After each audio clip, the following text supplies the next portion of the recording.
Hello, আসসালামু আলাইকুম। আজকে আমাদের আলোচ্য বিষয় স্থিতিবিদ্যা। প্রথমে আমরা শুরু করব দুইটা বলের লব্ধির মান ও দিক নিয়ে।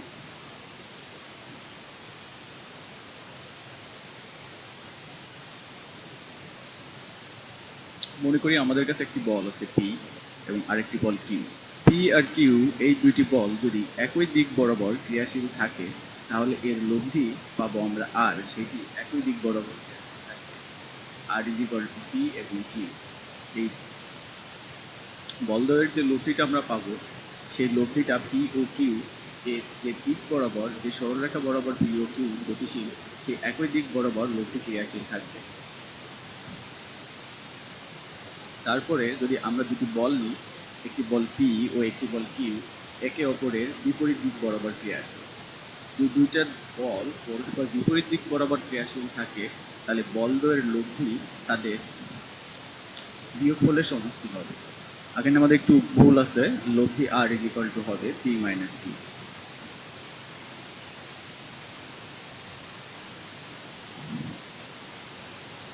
লব্ধির দিকটি হবে বড় বলের দিক বরাবর। যদি পি ও কিউ এর মধ্যে আমাদের বড় বলটা হয় পি, অর্থাৎ পি গ্রেটার দেন যদি কিউ হয়, তাহলে আমাদের লব্ধির দিক হবে পি বরাবর। অর্থাৎ পি ও কিউ যে সরলরেখায় ক্রিয়াশীল আছে ওই একই সরলরেখায় পি যে দিক বরাবর ক্রিয়াশীল আছে, আমাদের লব্ধিটাও ওই একই দিক বরাবর ক্রিয়াশীল থাকবে। আবার যদি পি ও কিউ বলের মধ্যে আমাদের কিউ বলটি বড় হয় তাহলে পি ও কিউ বলের লব্ধিটা অবশ্যই কিউ বলের দিক বরাবর ক্রিয়াশীল থাকবে। তাহলে আমরা পাইলাম যে লব্ধির দিকটা হবে সবসময় বড় বলের দিকে। আমাদের এখানে একটি সংশোধনী আছে যে আমাদের লব্ধিটা হবে পি মাইনাস কিউ।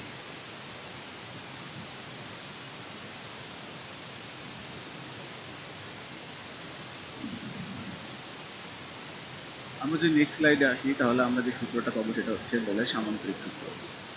বলের সামান্তরিক সূত্রটা আমরা বলি আমাদের সহজ ভাষায়, তাহলে কোনো বিন্দুতে, আমাদের কোনো সামান্তরিকের কোনো বিন্দুতে যদি দুটি সন্নিহিত বাহু বরাবর দুটি বল, একটি বল ধরি পি এবং একটি বল ধরি কিউ, এই দুটি বল যদি ও বিন্দুতে ক্রিয়াশীল থাকে তাহলে আমাদের লব্ধিটা ওই সামান্তরিকের ওই একই বিন্দুতে যে অঙ্কিত আমাদের যে লব্ধিটা হবে সেটা হবে পি ও কিউ এর যোগফলের সমষ্টি।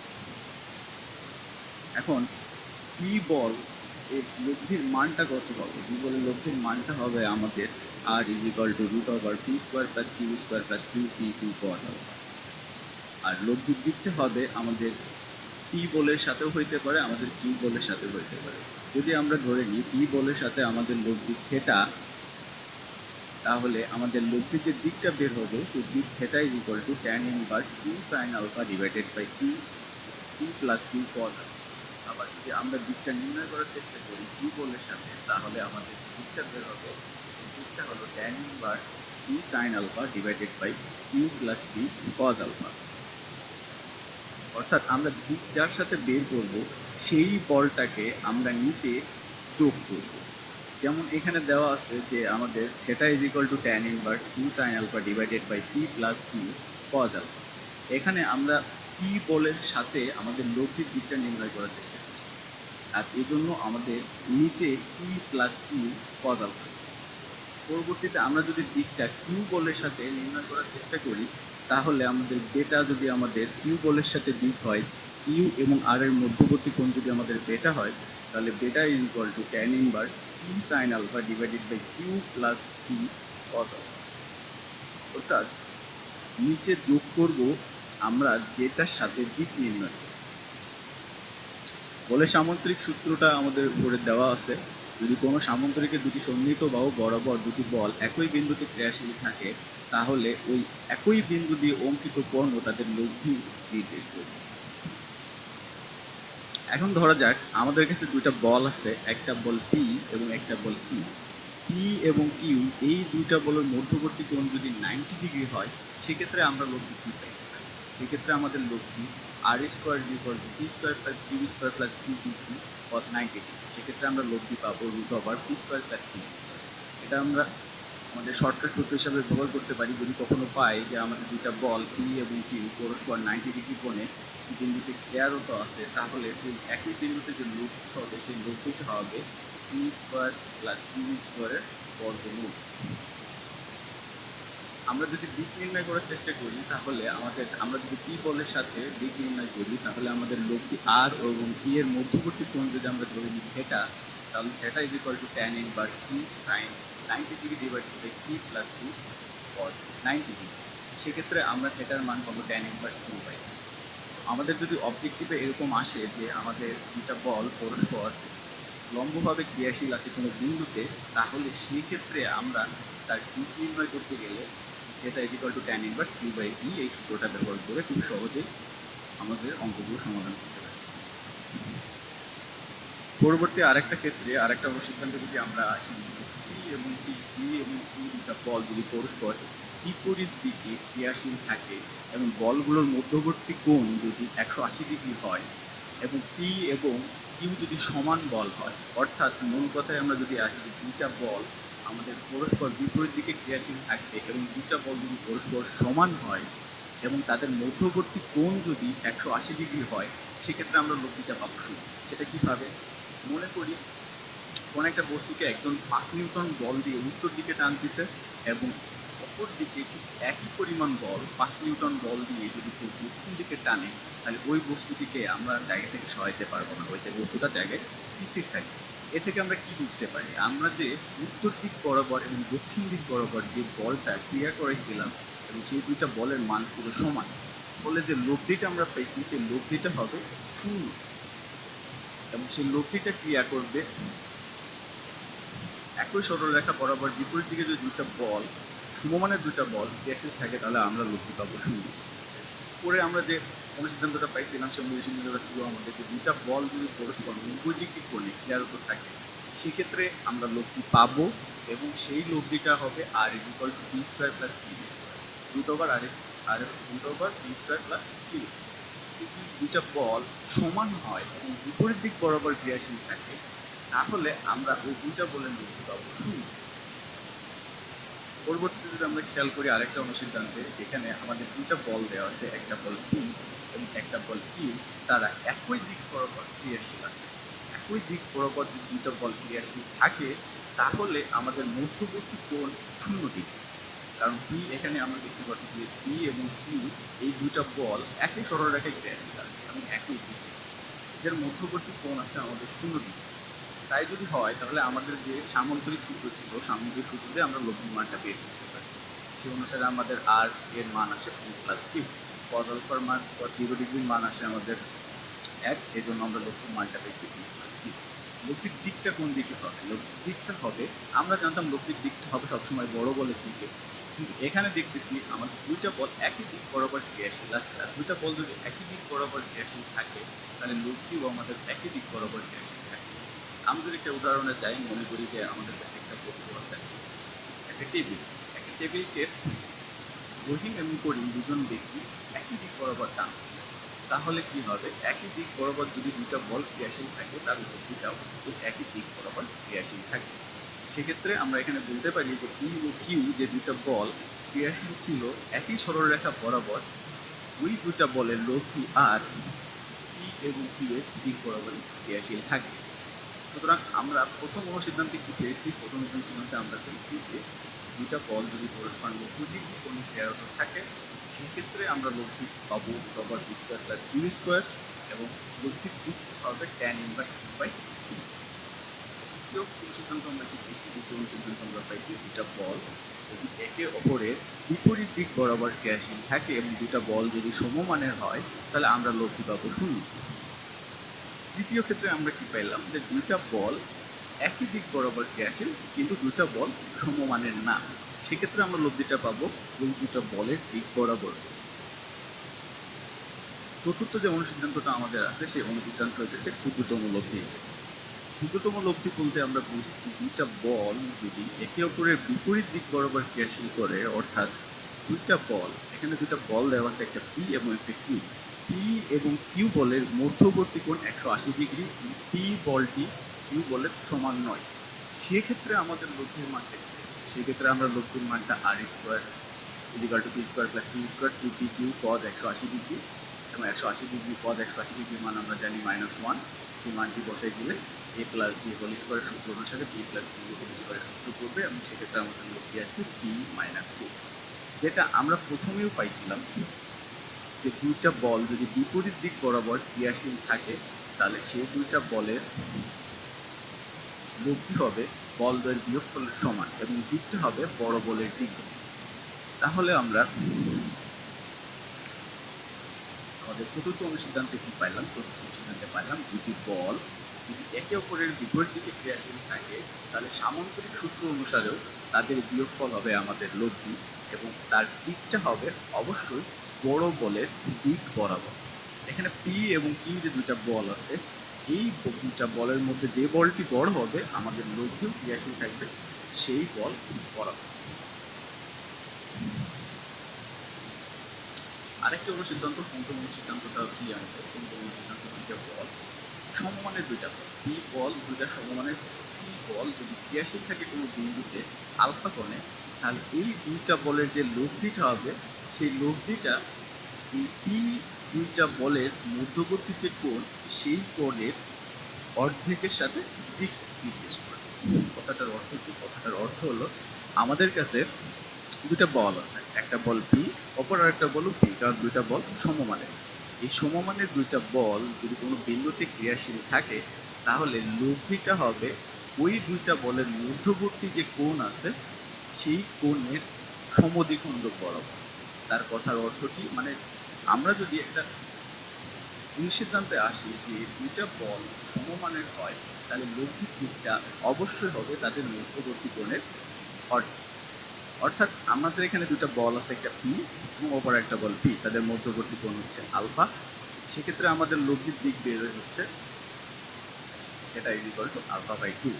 তাহলে আমাদের 5টি অনুসিদ্ধান্ত আমরা এ পর্যন্ত দেখলাম। প্রথম অনুসিদ্ধান্তটি ছিল আমার দুইটা বল পরস্পর 90 ডিগ্রি কোণে ক্রিয়াশীল। দুইটা বল যদি পরস্পর 90 ডিগ্রি ক্রিয়াশীল হলে তার অনুসিদ্ধান্ত আমরা জানি যে দুইটা বল একে অপরের বিপরীত দিকে ক্রিয়াশীল থাকে এবং সমমানের হয়, সেটার অনুসিদ্ধান্ত আমরা জানি। এইভাবে 5টি বলের অনুসিদ্ধান্ত আমরা শিখলাম। এখন যে জিনিসটায় আসবো সেটা হচ্ছে আমাদের বলের সাইন সূত্র। বলের সাইন সূত্রের প্রমাণ বা প্রতিপাদনটা আমাদের প্রয়োজন নাই, বলের সাইন সূত্রটা আপাতত শিখলে আমাদের হবে, কিন্তু বলের সাইন সূত্রটা একটু কমপ্লেক্স। আমরা যদি খুব সিম্পল ভাবে বা খুব সহজভাবে যদি বলের সাইন সূত্র বুঝতে চাই তাহলে দাঁড়াবে যদি কোনো বিন্দুতে আমাদের দুইটা বল পি এবং কি ক্রিয়াশীল ছিল এবং দুইটা বলের একটা লব্ধি ছিল আর যদি এই দুইটা বলের লব্ধিটাও আমরা একটা বল হিসেবে চিন্তা করি, কারণ দুইটা বলের লব্ধি অবশ্যই একটি বল হবে, তার মানে আমাদের এখানে মোট বল আছে 3টি। আমাদের সূত্রটা হইতেছে P divided by sine beta equal to Q divided by sine alpha equal to R divided by sine alpha plus beta. এই ক্ষেত্রে আমরা দেখতে পাই যে বল এবং অপর যে দুইটা বল আছে সেই দুইটা বলের মধ্যবর্তী কোণের সাইন সেটার একটা অনুপাত দেওয়া আছে এবং সেই অনুপাত তিনটা বলের ক্ষেত্রেই সমান।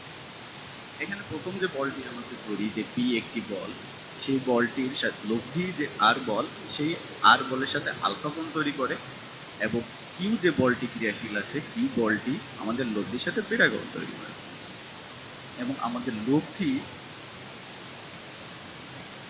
পি ও কিউ এর অন্তর্ভুক্ত যদি কোণ থাকে সেই কোণকে একটা নির্দিষ্ট কোণ আলফা এবং বিটা কোণে, পি এর সাথে আলফা কোণে এবং বি আমাদের কিউ এর সাথে বিটা কোণে ক্রিয়াশীল আছে। এখন এই দুইটা বল আমাদের সূত্র অনুসারে দাঁড়ায় যে বলটা নিব ওই বল ব্যতীত অপর দুইটা যে বল থাকবে সেই বলের অন্তর্ভুক্ত যে কোণ থাকবে সেই কোণের সাইনের অনুপাত তিনজনের ক্ষেত্রে সমান হবে। প্রথম বলটি যদি আমরা ধরি পি, তাহলে পি বল ব্যতীত অপর যে দুটি বল আছে একটি হচ্ছে কিউ এবং আর, কিউ ও আর বলের মধ্যবর্তী কোণ হচ্ছে আমাদের বিটা, আবার কিউ বল ছাড়া আমাদের যে অপর দুইটা বল থাকে সেই দুইটা বল হচ্ছে আর এবং পি, তার মধ্যবর্তী কোণ হচ্ছে আমাদের আলফা, এবং আর ছাড়া অপর যে দুইটা বল আছে সেই দুইটা বলের মধ্যবর্তী কোণ হচ্ছে আমাদের আলফা আর বিটার সমষ্টি। সেক্ষেত্রে আমরা সাইন সূত্র অনুসারে যে সূত্রটা পাই সেটা হচ্ছে P divided by sine beta is equal to Q divided by sine alpha is equal to R divided by sine alpha plus beta. তাহলে আমরা বলতে পারি যে আমাদের এই সূত্রটা, বলের সাইন সূত্রটা আমরা খুব সহজে মনে রাখবো কিভাবে, যে বল এবং অপর দুই বলের সাইনের অনুপাত সবসময় সমান হবে।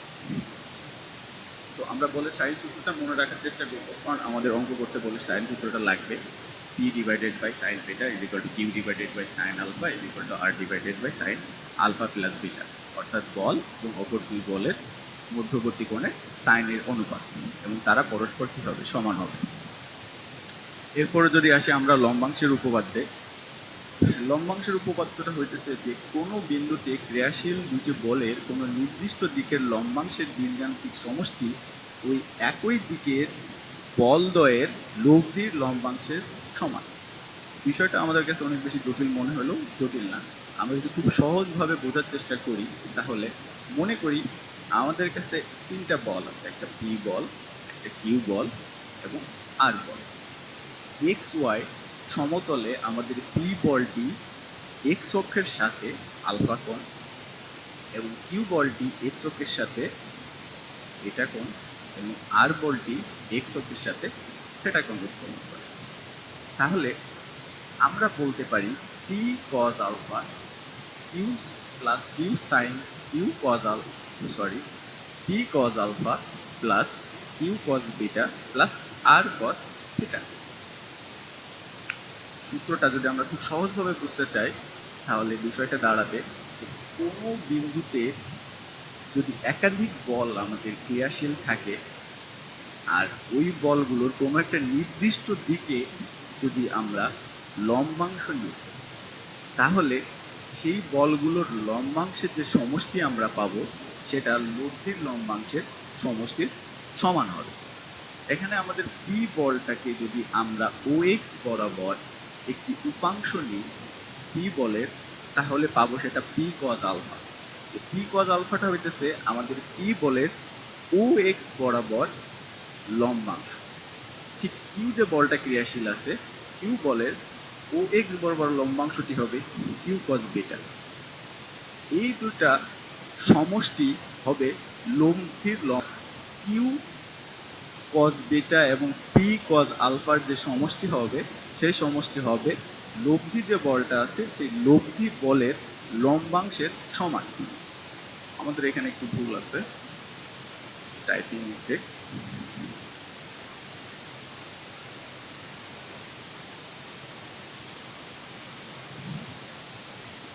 আচ্ছা, তাহলে আমাদের ও এক্স বরাবর আমরা লম্বাংশ নিব।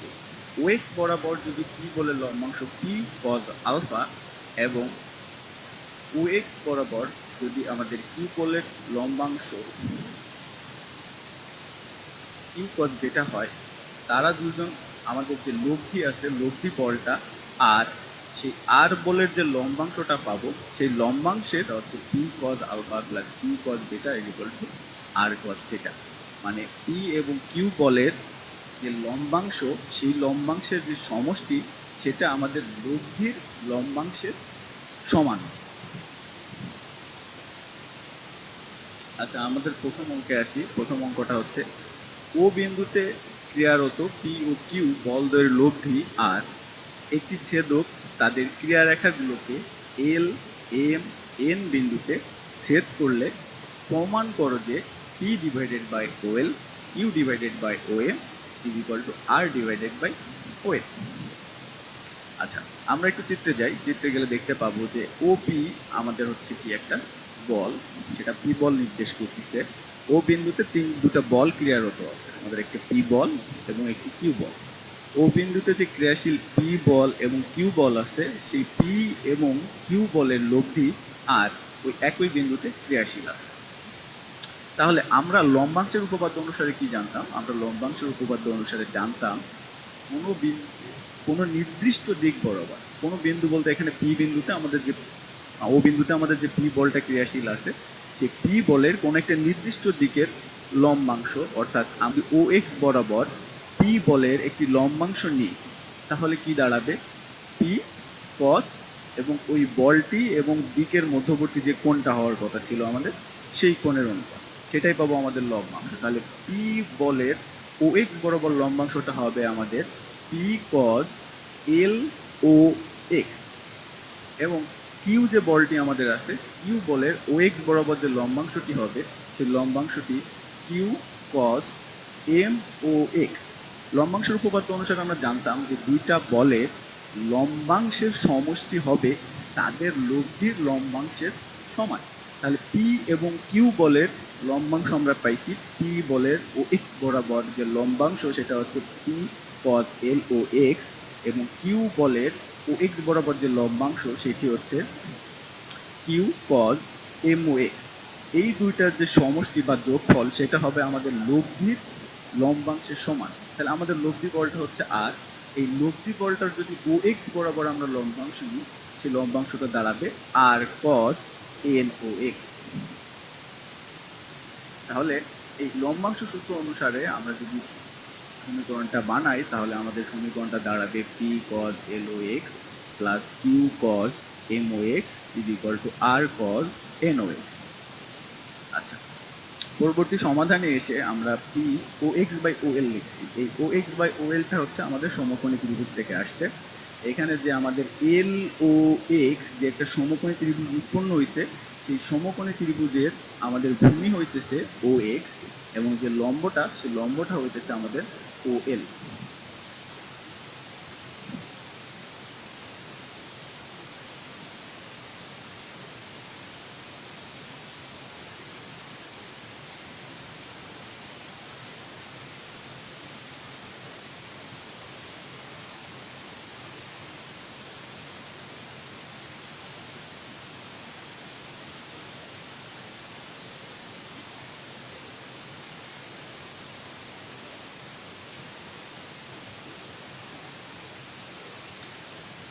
সরি, সমস্যা হওয়ার জন্য দুঃখিত। আচ্ছা, আমাদের যে সমকোণী ত্রিভুজটা আছে এখানে, সেটা হচ্ছে এল ও এক্স। এই সমকোণী ত্রিভুজের আমাদের যে ভূমিটা, সেই ভূমিটা হচ্ছে ও এক্স, এবং আমাদের যে অতিভুজ, সেই অতিভুজটা হচ্ছে ও এল। তাহলে কস এল ও এক্স কে আমরা ও এক্স ডিভাইডেড বাই ও এল লিখতে পারি, অর্থাৎ আমাদের যে ভূমি ডিভাইডেড বাই অতিভুজ, আমরা জানি আমাদের পিথাগোরাসের উপপাদ্য অনুসারে যে ভূমি এবং আমাদের অতিভুজের অনুপাত হচ্ছে cos এর সমান। আর যেহেতু এখানে আমাদের এল ও এক্স কোণ, তার মানে আমাদের এখানে থিটাটা হইতেছে যে এল ও এক্স। সুতরাং আমরা এখানে cos এল ও এক্স কে লিখতে পারি ও এক্স ডিভাইডেড বাই ও এল। ঠিক অনুরূপভাবে এম ও এক্স এবং এন ও এক্স যে দুইটা সমকোণী ত্রিভুজ আছে, সেই সমকোণী ত্রিভুজ দুইটাকে আমরা বাহুর অনুপাতে লিখতে পারি। সেক্ষেত্রে আমরা cos এম ও এক্স কে লিখছি O X divided by O M, এবং আমাদের cos এন ও এক্স কে লিখছি O X divided by O M. এখন সমীকরণটির উভয় পক্ষ থেকে ও এক্স কে আমরা কমন নিয়ে ওটাকে এলিমিনেট করে দিতে পারি, এবং আমাদের থেকে যায় লাস্টে P divided by O L plus Q divided by O M is equal to R divided by O M. খুব সহজ একটি অঙ্ক এবং খুব সহজ একটি প্রমাণ, যেটা আমাদের পরীক্ষায় আসে। এটা আমরা পাইলাম লম্বাংশের উপপাদ্য অনুসারে। আচ্ছা, দ্বিতীয় ক্ষেত্রে আমরা আরেকটি অঙ্কের দিকে যাই। সেই অঙ্কটি হচ্ছে কোনো বিন্দুতে 3p এবং 2p দুইটা বলের যে লব্ধি, প্রথম বলটির মান দ্বিগুণ করলে লব্ধির মানও দ্বিগুণ হয়। বলদের অন্তর্গত কোণ নির্ণয় করতে। আচ্ছা, আমাদের এখানে যে অঙ্কটি দেওয়া আছে, সে অঙ্কে বলছে যে আমাদের একটা বল আছে 3p এবং আরেকটি বল আছে 2p। এই দুইটা বল যে লব্ধি উৎপন্ন করে, সেই লব্ধির মানটা দ্বিগুণ হবে কখন? যখন আমরা প্রথম বলটিকে, অর্থাৎ 3p বলটিকে দ্বিগুণ করব।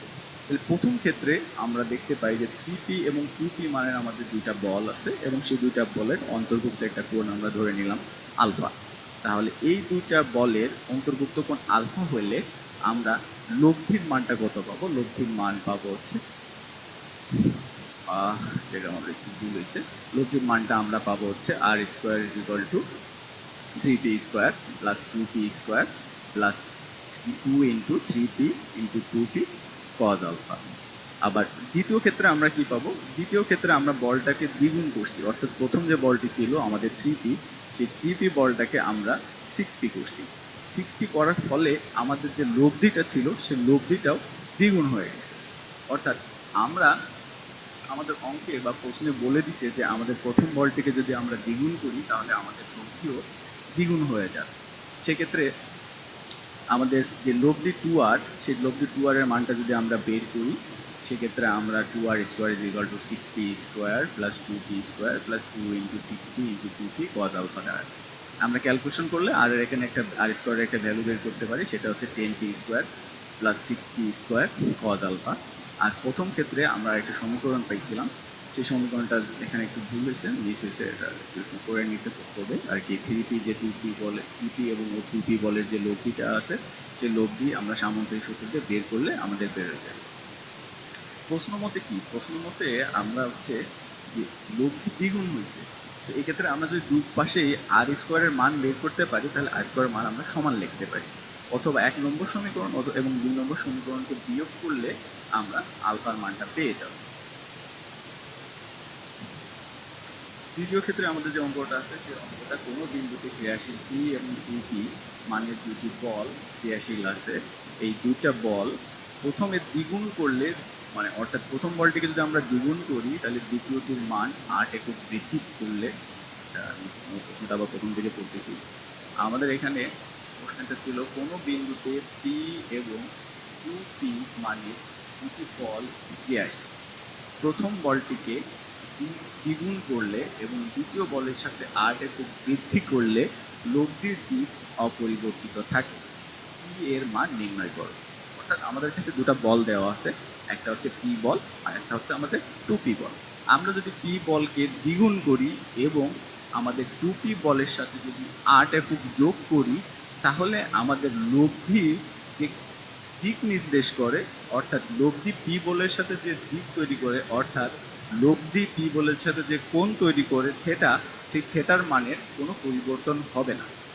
অর্থাৎ প্রথম ও দ্বিতীয় ক্ষেত্রে আমরা যদি একটা জিনিস খেয়াল করি, সেটা হচ্ছে প্রথম ক্ষেত্র এবং দ্বিতীয় ক্ষেত্রে আমাদের লব্ধির মানটা সমান। তাহলে আমরা যদি প্রথম ক্ষেত্রে লব্ধি বের করতে পারি এবং দ্বিতীয় ক্ষেত্রেও লব্ধি বের করতে পারি, আমি যদি প্রথম ক্ষেত্রে আমরা দিক বের করতে পারি এবং দ্বিতীয় ক্ষেত্রেও দিক বের করতে পারি, সেই দিক দ্বয়কে যদি আমরা সমান করে দিই তাহলে আমরা একটা সমীকরণ পাবো, যে সমীকরণটাকে ক্যালকুলেশন করলে আমরা p এর ভ্যালুটা পেয়ে যাবো। কারণ কি, কারণ হচ্ছে যে আমাদের এখানে যে দুইটা বল দেওয়া আছে সেই দুইটা বলই p তে দেওয়া আছে। আমাদের যে প্রশ্ন মতে যে শর্তটা দিছিল যে আমাদের প্রথমত p বলটা এবং 2p বলটা লব্ধির সাথে